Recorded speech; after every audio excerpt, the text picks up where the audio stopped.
Hey guys, welcome back to another interesting video of how to guide, and in this video I'm going to talk about can we create two meetings in a Zoom in the same times.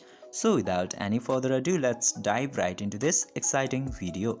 In order to find out, just simply open your Zoom account and after that create a new meeting and start a meeting, and after that go back without ending the meeting into your Zoom application. And as you can see here, I have no options to start a new meeting. It means I have to leave another meeting to start a new meeting. So I cannot start two meetings at the same time from one account. But if you want to create two meetings in Zoom at the same time, you have to purchase the premium package of Zoom.